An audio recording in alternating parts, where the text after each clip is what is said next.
Hey everyone, it's me, Doomlink, and welcome back to Let's Play Monster Hunter Freedom Unite. It is part 21, and it is the 20th of February 2016 as I'm recording this. Now, in this video, we are going to be taking on someone that we haven't taken on before, but he's going to be very familiar, because it is a Gendrome, and basically this is a different coloured, I guess, boss monster of the Velocidromes, not Velocidromes, sorry, the Velociprey slash Geoprey looking people, except these guys are Genprey, and the boss version of this is the Gendrome. So anyway, we're going to be fighting this guy now. He's going to be very familiar to you, and he's going to be very easy to fight. He's probably one of the, I would say that he's the most difficult out of all of the four bosses of this type. You've got the Velocidrome, the Geodrome, the Gendrome, and the Eodrome. We won't be fighting the Eodrome just yet, but yeah, that'll probably be in the next group of quests. But the Eodrome can poison you, and the Gendrome can actually paralyze you. So I generally consider the Gendrome to be more lethal, because getting paralyzed is not ideal. You can avoid poison, but paralysis isn't really that great at all. Supply flash bombs, I'll take them. I don't even have enough space for tranks. I think I've got max. Yeah, I've got 8. So that's good to see. I do like seeing lots of trank bombs. Anyway. Oh, I've got a lot of I've got a lot of saliva in my mouth. Anyway, oh Jesus, I really should have put this stuff in the box, shouldn't I? I even have scatterfish here that I bought randomly from the granny. This is not good. This is what happens when you forget to put things in the box. Whatever, we'll just have to make do. And I know generally where I'm going in this map anyway. Or in this area, I suppose, meaning I don't really need the map, so it's not a huge deal that I don't have one available to me right now. So, well, I do have one available, but I can't obviously take it out because I have no space in my inventory, as you could see. But anyway, I'm pretty sure that the Gendrome always starts off in the same area. I'm not too sure if we're going to be getting a cutscene. I'm pretty sure we are, so at the very least, oh, there's the Gendrome over there. So it seems that we're not going to be getting a cutscene. I don't think we got a cutscene for the other ones, so I suppose we won't be getting one for this guy. So he usually starts in that area over there. As you can see, there's a hole over there which leads to area 4, I believe. And, wait, what? This guy is being a prick. He's just run away over here. He's very tricky, isn't he? Good thing we saw him, otherwise we would be very confused as to what the hell we're doing. Anyway, let's go head off into this area. I don't know what area this is. We're about to find out. It's area 1. So, he keeps running away. Get over here. Is he seriously going into that area? If he is, then he is seriously crazy. This guy would absolutely confuse the shit out of me if I wasn't following him right now. Wow. I mean, this is just an example of how tricky some bosses in this game can be. They can be really difficult to find. Sometimes the biggest battle that you have to face when it comes to the bosses in this game is the whole search and destroy thing. I mean, the search part of the destroying. Yeah, you have to search for them first, and that can sometimes take up to 10 minutes. I've actually searched for a good 10 minutes to find some of these enemies. It is not fun. I think I managed to get him there. I hope. I can only hope. Okay, I was hoping to get a full combo off there. Didn't really happen. This guy, oh, he's stuck in one spot. Well, you do that. That's very convenient for me, and then you get flinched, and no, you're not going to get in the way of that golf swing there. That is a shame. Of course, the hitbox of that is just lovely. We know how great the hitboxes are in this game.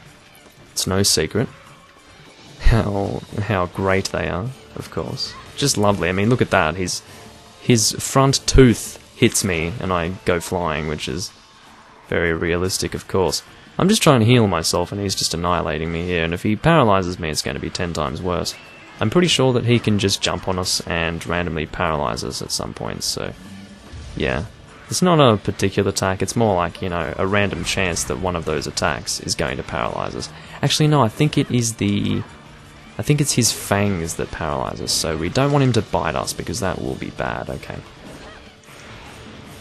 I'm not a huge fan of this, to be honest. I don't like this guy. And of course, because he's moving around so much, I don't really have a good opportunity to do too much damage with my hammer here, because of course the ideal situation when you are using a hammer is to get the triple combo off with the golf swing as the finisher. So what I'm doing right now is just doing the super pound, because that allows me to be a lot more mobile, and that is a lot more viable when we're going up against a fast moving monster like this guy here. He's very erratic with his movements, and he's constant. Oh, the cat actually managed to do the final KO, which is very surprising. What the hell? He was like freaking out for a minute there. That's usually something that would happen if it saw like a big enemy monster. I don't know. I think we just made it shit itself and now it's bailing out. If we wanted to, we could paintball it, but we really don't need to. We can see where it's going. Generally, you only need to paintball monsters that either dig out of the area or monsters that fly out of the area, because sometimes it can be hard to see where they're going, even if you follow the shadow, because they might go to more than one place. For instance, the Kezu. The Kezu is just horrendous when you're trying to find it. The Kezu is probably the worst monster to find in this game.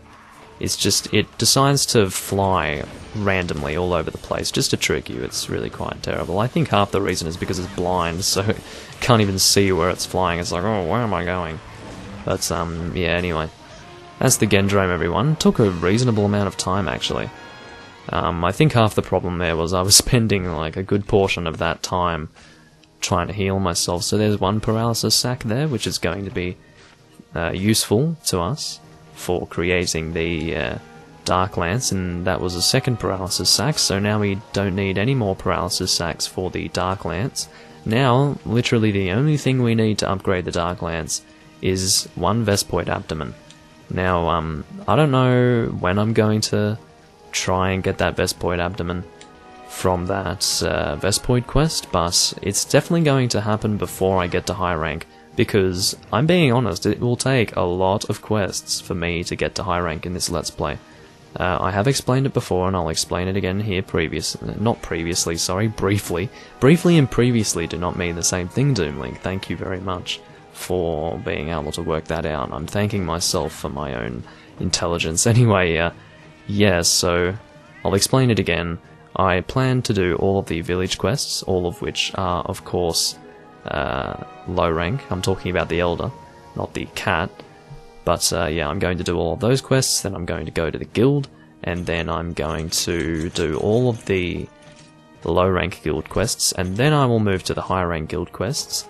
Then I will do the high rank quests that are on offer by the cat, and then I will do G rank quests in the guild. That is going to be the plan for this game, or this Let's Play I should say more specifically. And at the end of that, by the time I get to G rank, I'll probably will have done about 300, probably more than 300 quests actually.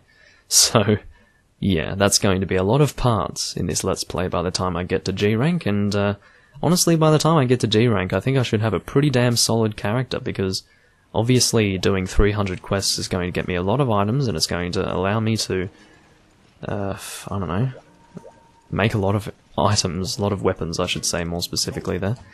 Anyway, that is the Gendrome taken care of. I'll just briefly check what we're going to be doing next. We're not going to be doing quest number 1 of the second star. Cephadrome, okay, well I don't think we've fought this guy before. He's basically Plesioth's cousin, who lives in the sand instead of the water. But, well, more like brother. They're exactly the same, except they're noticeably different, but they're the same, if you know what I mean. Anyway, this has been me, Doomlink, and I will see you guys in the next video of Let's Play Monster Hunter Freedom Unite. Once again, this has been part 21, and I'll see you guys next time. So long.